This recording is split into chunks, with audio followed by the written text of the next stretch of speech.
وعلم آدم الأسماء كلها ثم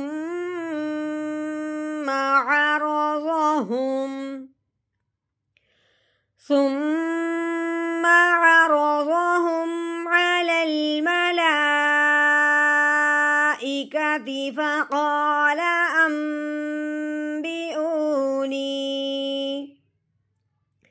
فقال أنبئوني بأسماء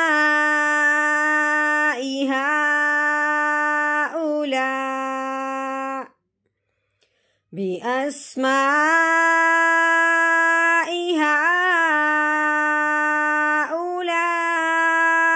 إن كنتم صادقين.